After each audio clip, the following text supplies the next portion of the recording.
वैज्ञानिक। ऐसा नहीं कि काम नहीं हो रहा है, हम एक्सपोर्ट कर रहे हैं, अलग अलग वैरायटीज बनाई, अलग अलग तरीके खोजे, और अब वैज्ञानिक भी आए, तो हम बैठ के ये सब समस्याओं पर बात कर रहे हैं।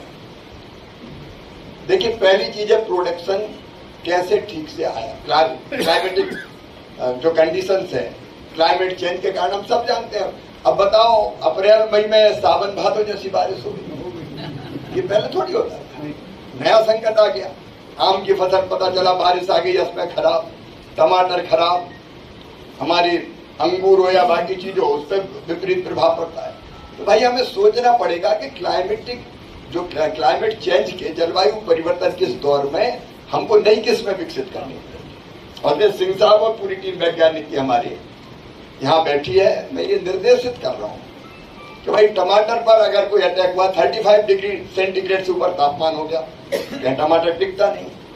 अभी मुझे खेत में किसानों ने बताया, बाकी साथियों ने बताया, तो हमको नई वैरायटी लानी पड़ेगी। ये लेके आए अर्का कौन सी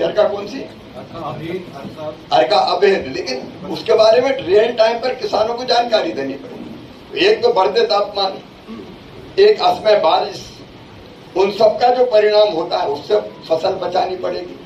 एक खर्चा बढ़ रहा है हमारा, क्योंकि किसान भाई भी फसल बचाने के लिए जिसने जो उपाय बता दिया वो करने लगते हैं।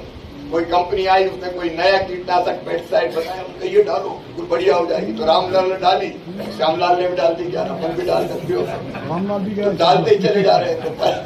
अब पता जब मैं परसों हरियाणा में उत्तर प्रदेश में गन्ने में एक रोग लगता है जिसको वहां कहते हैं लाल सड़न, उसका रेड, क्या नाम है उसका, रेड रॉट। अब उसमें कई बार स्प्रे कर रहे हैं गन्ने, लेकिन वहां वैज्ञानिकों ने बताया कि वो जो रहता है उसका जो उड़ के जाती है वो उस पर पेड़ पर रहती नहीं, वो तने में घुस जाता है। अब तने में वो घुस गई और आप मारते रहा था भाई 15 बार भी डाल दो तो क्या होना है, कुछ नहीं होना। तो उसका उपाय क्या, ये ढूंढना पड़ेगा हमको। तो अब डाल रहे हैं दवाई, तो खर्चा बढ़ रहा है। तो रियल टाइम में हमको कौन सी दवाई, कितनी दवाई, कौन सा खाद, कितना खाद, मिट्टी में कौन कौन से पोषक तत्व है, नाइट्रोजन कितना है, पोटास कितना है, जिंक कितना है, ऑर्गेनिक कार्बन कितना है, ये देख के जो चीज जरूरी वो डालो। अब सब मिट्टी एक जैसी थोड़ी, लेकिन डाल रहे हैं तो सभी डाल रहे हैं, तो फालतू खर्चा हो रहा है। तो कई चीजें हमको करनी पड़ेगी। उत्पादन बढ़ाना है तो नई वैरायटी भी जो, अब वो अब लगातार ये जो पूरे देश में अभियान चल रहा है ना हमारा, उसमें वैज्ञानिकों, अभी वैज्ञानिक शोध करते थे अपने हिसाब से कि इस पे करने, इस पे करने। अब हम जो आप बता रहे हैं उसके हिसाब से रिसर्च होंगे, शोध होंगे हमारे वैज्ञानिक, इसकी जरूरत किसान को है। नहीं तो जाना है नारायणगांव और पहुंच गए बारामती। जरूरत किसी चीज की और दे कोई सी चीज रहने से क्या फायदा। तो इस अभियान का सबसे बड़ा फायदा ये कि जो जरूरत है उसके हिसाब से शोध हो, उसके हिसाब से वो। अब मैंने एक और फैसला किया है, मैं किसी को डराने के लिए नहीं कह रहा, लेकिन कई जगह मुझे कहा कि कीटनाशक घटिया आते हैं, डालते हैं, परेशान हो जाते हैं। तो हम एक कड़ा कानून बनाने वाले हैं कि अगर घटिया दवाई दी तो हम छोड़ेंगे नहीं, किसी को, किसान को लूटने की इजाजत नहीं। सेंट्रली भारत सरकार कानून बनाए, इस पे हम काम कर रहे हैं। यहाँ मैंने जितनी समस्याएं देखी, समय की सीमा है। अब जैसे कोल्ड स्टोरेज की है, जो फसल हम पैदा करते, दूसरे यहाँ सेल्फ लाइफ कैसे बढ़े। अब टमाटर की भी सेल्फ लाइफ कैसे बढ़े ये देखना पड़ेगा, 3 दिन में खराब हो जाता है। मैंने एक योजना बनाई बीच में, योजना ये बनाई MIS योजना के तहत कि यहाँ अगर टमाटर सस्ता है और दिल्ली में अगर महंगा बिक रहा है, यहाँ टमाटर बिका 2 रुपया 3 रुपया किलो और दिल्ली में है वो 25 रुपया किलो, 30 रुपया किलो। बम्बई में ज्यादा रेट रहते हैं, मुंबई में, मेट्रो सिटीज में। अब किसान खुद ले नहीं जा सकता क्योंकि ट्रक का भाड़ा, ट्रांसपोर्टेशन का खर्चा, और नहीं बिका तो टमाटर हलवा बन जाए रास्ते में, तो और क्या करे बेचारा। तो हमने ये तय किया कि ऐसी परिस्थिति में राज्य सरकार तय करे किसी संस्था के माध्यम से, अगर किसान अपना टमाटर, प्याज, आलू 3 चीजों के लिए अगर दिल्ली बंबई ले जाके बेचेगा तो ट्रांसपोर्टेशन का खर्चा केंद्र सरकार, कहीं ज्यादा रेट कहीं कम रेट, अगर वहां हमारा पहुंच गया ढंग से तो हमको थोड़े ज्यादा दाम मिल जाएंगे, उपभोक्ता को भी थोड़ा सस्ता मिल जाएगा, दोनों चीजों में तालमेल हो जाएगा। तो ये योजना भी इसी साल मैंने बनाई जब टमाटर के रेट बहुत कम हो गए, 2 रुपया किलो बिक रहा था। अभी बीच में ये परिस्थिति आई थी जब बहुत सस्ता बिक रहा।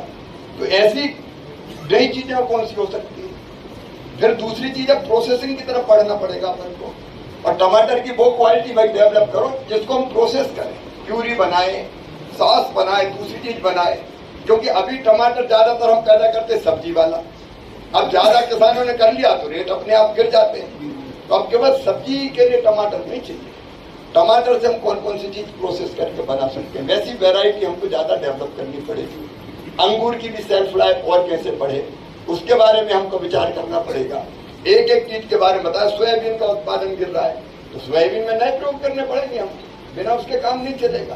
प्याज को हम कैसे सुरक्षित रख सकें, प्याज की खरीदी के सिस्टम को भी मैं देख रहा हूँ कैसे, क्योंकि कई बार नाफेड खरीदी करता है तो कहते हैं वो एफपीओ से लेंगे, इनसे लेंगे, उनसे लेंगे, किसान से सीधे नहीं लेते। तो पता चला किसान के बजाय वहां भरा हुआ व्यापारी ने बेच दिया। कई तरह की शिकायतें आती है। मैं नहीं कह रहा कि सरकार की योजना बहुत अच्छी है, प्रधानमंत्री जी, महाराष्ट्र की सरकार एनडीए की बहुत अच्छा काम कर रही है, लेकिन कुछ चीजें हमको समझनी पड़ेगी ना जिनको ठीक करने की जरूरत है। तो वही चीजें ठीक करने के लिए विकसित कृषि संकल्प अभियान हमने चलाया है।